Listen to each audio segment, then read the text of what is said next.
आइए हम प्रार्थना करें। पिता, हम धन्यवाद करते हैं सुंदर समय के लिए पिता कि अभी तक बचाया है। पिता, हम आपको धन्यवाद करते हैं, प्रार्थना करते हैं सुंदर समय के लिए पिता कि अभी तक बचाया है। पिता, आपके वचन से जो कुछ भी हम लोग पढ़ते हैं, सीखते सिखाते हैं, पवित्र आत्मा आप मार्गदर्शन करने पाए, यीशु के नाम से। मेरे प्रियो, आज हम देखते हैं कि परमेश्वर अपनी सामर्थ किस पर उंडेलता है, और परमेश्वर का योजना बातों में नहीं है, परमेश्वर की सामर्थ में है। जब परमेश्वर अपना सामर्थ जब देता है तो घोड़ा पर से भी आदमी कूद जाता है।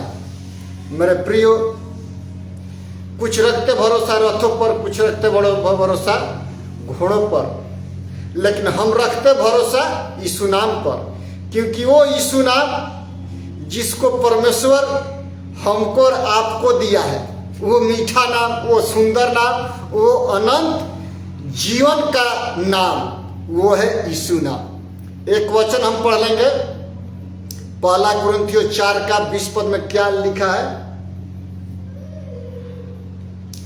क्योंकि परमेश्वर का राज्य बातों में नहीं, क्या? परमेश्वर का राज्य बातों में नहीं परंतु सामर्थ में है। सोचिए, परमेश्वर का राज्य बातों में नहीं है, परमेश्वर का सामर्थ में है। कब? मेरे प्रियो, हम पढ़ते हैं कि यीशु मसीह वो कबूतर किनाई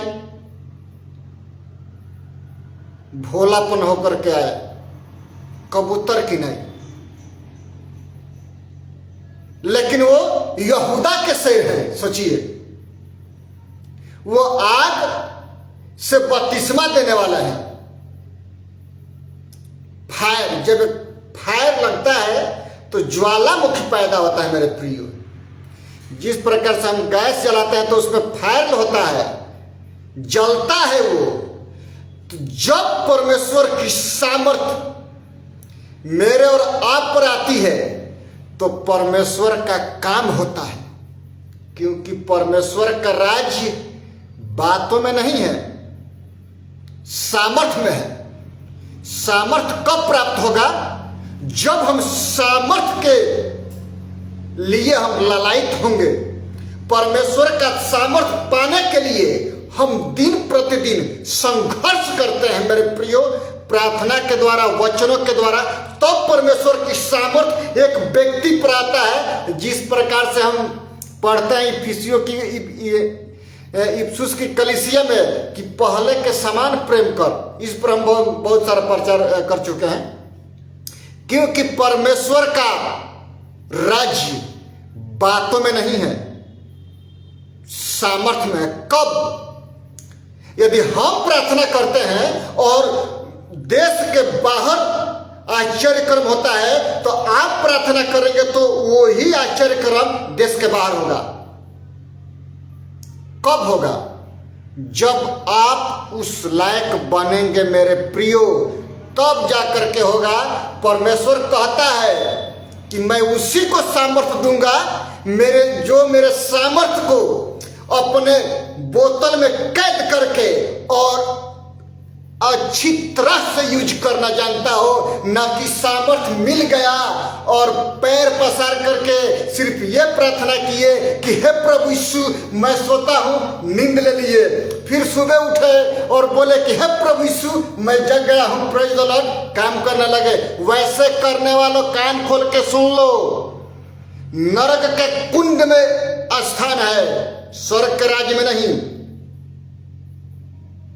क्योंकि परमेश्वर का राज्य बात बनाने से नहीं है।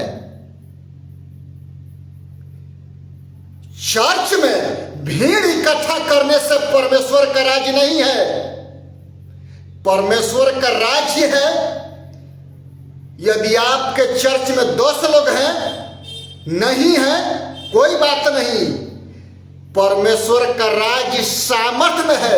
उस सामर्थ को अपने ऊपर ले करके और तब ही वो सामर्थ जब कार्य करेगा तब जाकर के हम मरते दम तक विश्वास रखेंगे और विश्वास की ढाल में हम मजबूत होकेंगे।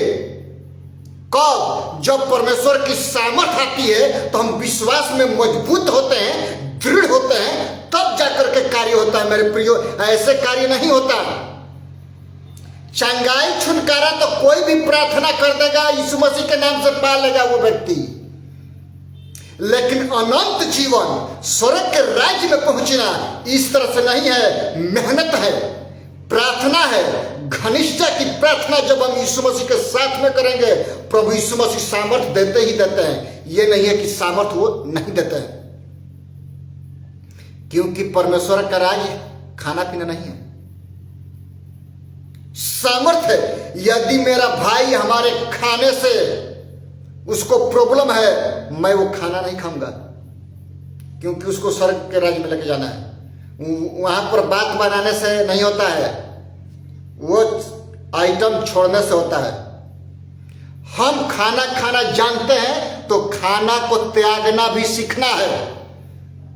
हम बपतिस्मा लेना जानते हैं तो बपतिस्मा को मरते दम अपने ऊपर परमेश्वर की आग को ज्वालामुखी बंद करके, दीपक के समान जलते हुए बंद करके स्वर्ग के राज्य में पहुंचना है। ना कि हम आ गए, बहुत भावुक हो गए, फिर उसी तरह से कट छट गए, दुनिया भी में चले गए। क्या फायदा? मन फिराने से, बपतिस्मा लेने से, दशवंश देने से क्या फायदा कि आप नरक में चले गए? सोचिए, जो व्यक्ति दिमाग से भी सोचता है, 1 फीट नीचे हृदय से भी सोचता है, वो व्यक्ति कभी भी फिसलेगा नहीं, क्योंकि परमेश्वर का सामर्थ उस पर कार्य करता है। भावुकता में आकर के हम जोश में होश खो देते हैं, ऐसा नहीं करना है। जोश भी रखना है, होश भी रखना है, और परमेश्वर के आज्ञा के अनुसार धीरे धीरे कदम बढ़ाते हुए उस मंजिल तक मेरे प्रियो पहुंचना है, जिस मंजिल को मेरा और आपका तलाश है, स्वर्ग राज्य में पहुंचना। एक आयत हम पढ़ लेंगे, प्रेरितों के काम 1 अध्याय और उसका 8 पद इस प्रकार से कहता है, परंतु जब पवित्र आत्मा तुम पर आएगा तो तुम सामर्थ पाओगे, यरूशलेम, सारे यहूदिया और सामरिया में और पृथ्वी की छोर तक मेरे गवाह होंगे। कब? जब परमेश्वर की सामर्थ तुम पर आएगा, जब पवित्र आत्मा का अभिषेक आग की तरह तुम पर आएगा, तब तुम सामर्थ पाओगे और निडर होकर के एकदम साहस के साथ, होश के साथ, दिल दिमाग के साथ तुम जब परमेश्वर के राज्य में बढ़ोगे, चलते जाओगे स्वर्ग राज्य में। कोई तुमको मसीह के प्रेम से अलग नहीं कर सकता है, चाहे मृत्यु हो, अकाल हो, कोई भी परेशानी क्यों ना हो मेरे प्रियो, स्वर्ग राज्य से कोई भी ताकत वंचित नहीं कर सकता, क्योंकि जीवते परमेश्वर के हाथ में पड़ना मेरे प्रियो भयानक बात है, क्योंकि वो नरक के कुंड में डालेगा। ऐसा नहीं है कि छोड़ देगा। जो कोई परमेश्वर के दास दासी को छूता है, वो परमेश्वर की आंखों की पुतली को छूता है, उसका लेखा परमेश्वर लेगा। आज नहीं तो कल लेना ही लेना है, क्योंकि बहुत सारे इतिहास में हम पढ़ते हैं, उन इतिहासों को पढ़ करके अपने में मजबूती लाना है, उन गवाहियों को पढ़ करके अपने हृदय को बलवान करना है, ना कि कमजोर। क्योंकि परमेश्वर का राज्य बातों बनाने में नहीं है मेरे प्रियो, सामर्थ में है। सामर्थ कब मिलेगा? More prayer more power, less prayer less power, और नो प्रेयर नो पावर। सामर्थ चाहिए तो यीशु मसीह के कदमों में बैठना है। सामर्थ नहीं चाहिए तो फिर नामधारी प्रार्थना करना है कि यीशु मसीह बचाइए, हम सो रहे हैं, यीशु मसीह हम जग गए, प्रेज द लॉर्ड, हालेलुया, काम करने चले गए। क्या फायदा? आप पूरे ब्रह्मांड को प्राप्त कर ले, अपने प्राण को नरक में लेकर जाए तो क्या फायदा मेरे प्रियो? कम कमाइए, कम खाइए, प्रभु की हजूरी में रहिए, बस काफी है। क्योंकि हमको पहले जैसा प्रेम से कहीं उत्तम प्रेम करना है। यीशु मसीह क्या बोला कि तुम लोग सदूकी फरीसियों से अलग दिखाई देना है। वे नमक में, जीरा में, खीरा में भी 10वां अंश देते थे, बड़ी बड़ी छोड़ बढ़ाते थे। उनको अच्छे अच्छे स्थान पर बैठना अच्छा लगता था, क्योंकि मूसा के गद्दी पर बैठ गए थे वो, सच्ची। लेकिन हमको और आपको परमेश्वर के राज्य में दिन प्रतिदिन बढ़ने की जरूरत है, क्योंकि परमेश्वर का सामर्थ जब उतरता है तो वो कुछ काम करता है। जब परमेश्वर का चमक आग जब एक बंदे पर पड़ता है, वो बंदा फतिंगी की तरह फेंका जाता है मेरे प्रियो, फुरगुती की तरह उधिया जाता है। जिस प्रकार से जब तूफान चलता है, उस तूफान में आदमी, यदि आगे से तूफान है, इधर से आप साइकिल लेके जाएंगे तो साइकिल पीछे आने लगती है, हवा छपता है। उसी तरह से जब परमेश्वर का सामर्थ्य जब आता है तो वो बंदा घोड़ा पर से भी मुकुड़िए फेंका जाता है, उसके पूरा शरीर में बालुए बालू हो जाता है। सोचिए, साउल, दूसरा का नाम पौलुस, प्रेरितों के काम नाम में हम पढ़ते हैं कि वो कलीसिया को सताने वाला, जितने लोग मसीह के दास दासी थे, मसीह के अनुयायी थे, उनको बांध बांध करके जेल में डाल रहा था, बांध बांध करके। जब उस पर परमेश्वर का आग चमका, फेंका गया घोड़ा पर से, वो मेरे प्रियो सोचिए, आवाज आया सिर्फ उसी के कानों में, दूसरे के कानों में नहीं। सिर्फ वो प्रकाश देकर को फेंका गया है। आवाज आया कि हे साहब, तुम मुझे क्यों सताता है? वो बोलता है कि प्रभु आप कौन है? तो मैं यीशु नासरी हूं जिसे तुम सताते हो। अंधा हो गया, उसको व्यवस्था किया गया। जब परमेश्वर हनन्याह नबी को दर्शन दिया कि जाओ साउल, वहां पर है, सीरी नामक गली में जाना, वहां पर वो 3 दिन से प्रार्थना कर रहा है बिना भूखे प्यासे, उसके सिर पर हाथ रखना और वो चंगा हो जाएगा।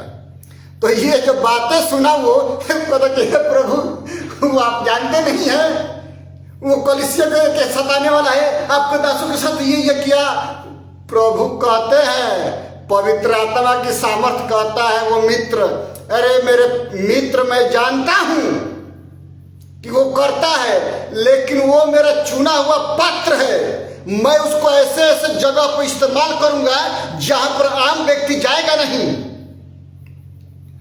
जैसे वो पहुंचता है तो कहता है कि हे साउल, जो यीशु ने आपको दर्शन दिया था वही यीशु ने हमको भेजा है आपके लिए।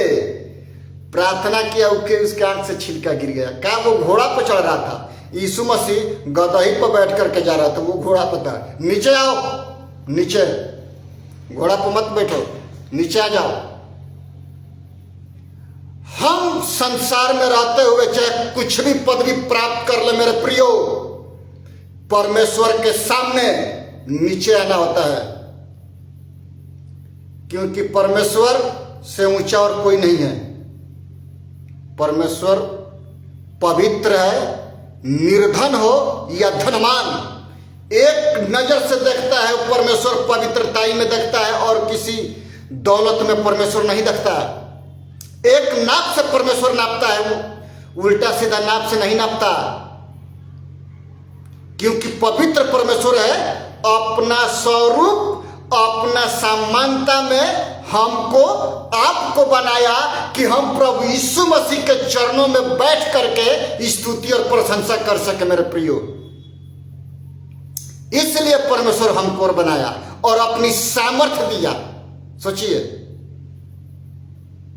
ऐसे हमको और आपको छुटकारा, चंगाई, पापों की क्षमा सब मिल जाता है। लेकिन मेरे प्रियो, स्वर्ग राज्य में पहुंचना ये नहीं मिलता।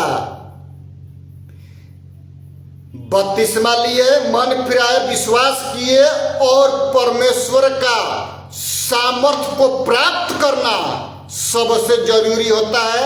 यदि हम परमेश्वर की सामर्थ्य को प्राप्त करते हैं तो हम मजबूती से परमेश्वर के समीप जाते हैं, डर भय से नहीं, मजबूती के साथ घनिष्ठ संबंध बनता जाता है दिन प्रतिदिन।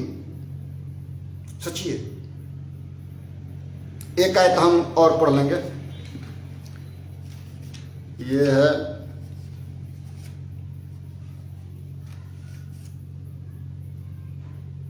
रोमियो 14 का 17 पद है। क्योंकि परमेश्वर का राज्य खाना पीना नहीं परंतु धर्म, मेल मिलाप, वह आनंद है जो पवित्र आत्मा से होता है। क्या? परमेश्वर का राज खाना पीना नहीं, वो है जो पवित्र आत्मा से मेल मिलाप होता है।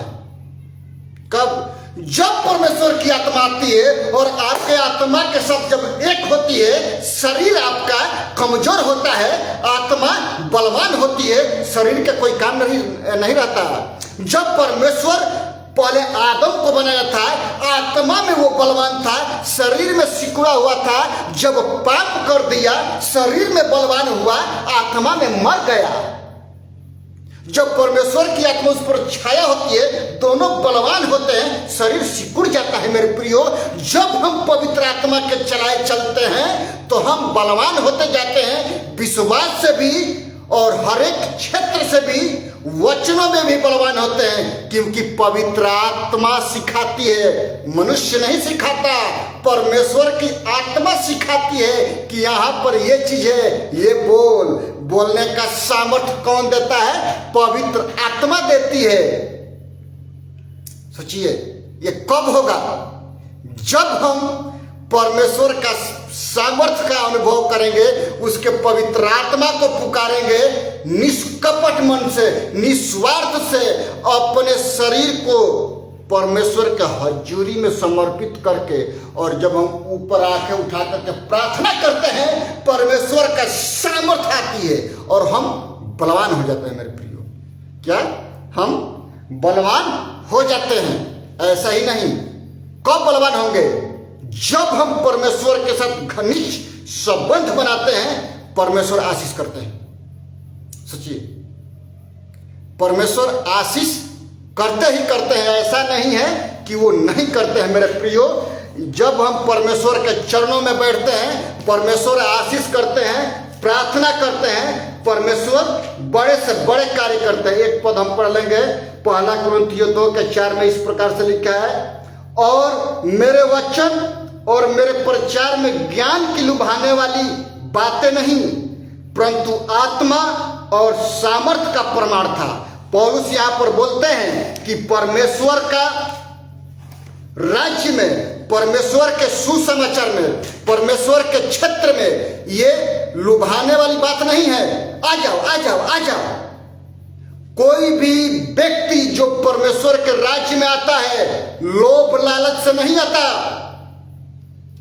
परमेश्वर उसके हृदय में 1 फीट नीचे काम करता है। वो अपना हृदय लेकर के ये जानता है कि यीशु ही मुक्ति दाता है, मोक्ष प्राप्त करना है तो यीशु के नाम से, स्वर्ग में जाना है तो यीशु के नाम से, उस सामर्थ्य से, उस अनुग्रह से, उस प्रेम से जब वो प्रेरित होता है, तब प्रभु यीशु मसीह के सामने आता है और बोलता है कि हे प्रभु यीशु, हमारे हृदय में आप वास कीजिए और हमको अनंत काल का जीवन में जाना है, हमको नरक में नहीं जाना है। क्योंकि ब्लड में पाप होता है, जन्म से हम पापी हैं। ये नहीं कह सकते हम पाप में जन्म नहीं लिया है, क्योंकि स्त्री और पुरुष का मेल पाप से ही होता है, ब्लड में पाप होता है। ऑलरेडी नीचे का टिकट रिजर्व रहता है मेरे प्रियो, नरक का रिजर्व करना नहीं पड़ता। वो जन्म लेते हैं तो वो रिजर्व ही रहता है, जन्म से ही वो। क्योंकि स्वर्ग राज्य का टिकट दिन प्रतिदिन रिजर्व करना पड़ता है घनिष्ठ दोस्ती के साथ प्रभु यीशु मसीह के कदमों में बैठ के, और पवित्र आत्मा का सामर्थ में जब हम एक होते हैं परमेश्वर अपना कार्य करता है। मेरे प्रियो, ये आम बात नहीं। आप पूरे ब्रह्मांड को प्राप्त कर लीजिए, धन दौलत खूब कमाइए, नरक में चले जाइए, वहां पर भी अच्छा व्यवस्था करेगा शैतान। तो यीशु मसीह को अंगीकार करना ही है, उसमें कोई दो राय नहीं है, कोई घमंड की बात नहीं है। क्योंकि मार्केट में जाते हैं, आलू एक किस्म का है, सड़ा हुआ आलू आलू बोलते हैं, सड़ा टमाटर टमाटर ही बोलता है, और कुछ उसको नहीं बोलता है। जब परमेश्वर की बात आती है सब बोलते थे सब एक है, सब एक है। ये कान खोल करके सुनना है, जिसके कान हो वो सुन ले कि आत्मा कलीसिया से क्या कहता है। जो जा पाएगा उसको मैं स्वर्ग राज्य में जो वृक्ष है उसको खाने को दूंगा, क्योंकि यीशु मसीह के द्वारा उद्धार है और किसी के द्वारा नहीं। क्योंकि पुरुषावली अपने घर से निकासित हो, अपने समाज से निकासित हो, वो निष्कलंक हो, निर्दोष हो, यीशु मसीह है। वेदों की मांग वो है, ग्रंथों की मांग वो है, जो यीशु मसीह में आकर के सब कुछ पूरा होता है, फिनिश, सब कुछ पूरा होता है यीशु मसीह में आके, और किसी में आकर के नहीं होता।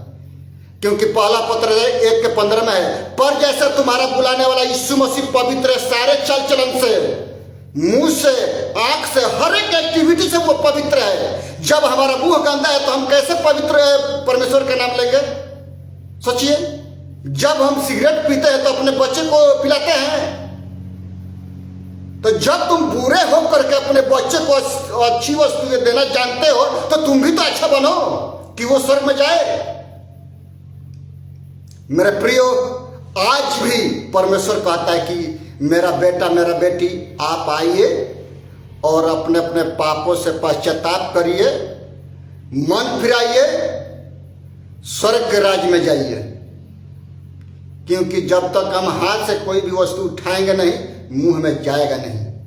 यदि अच्छा उठाते हैं तो अच्छा जाएगा, बुरा उठाते हैं तो बुरा जाएगा।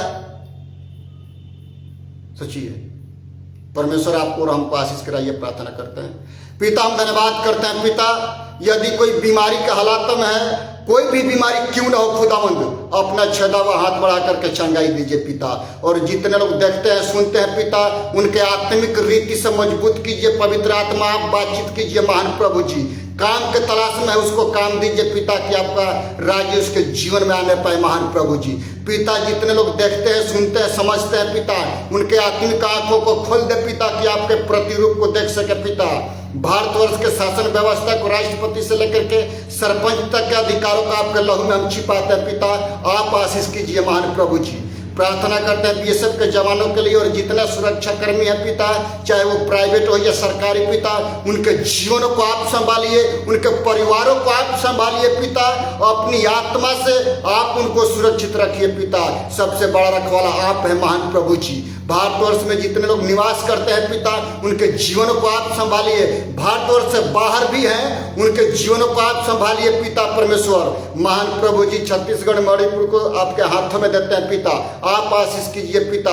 फायत्री बाइबल चर्च के एक एक विश्वासी भाई बहनों को तेरे लहू में छिपाते हैं पिता। मैं अपने आप को, अपने पूरे परिवार को आपके हाथों में देते हैं महान प्रभु जी।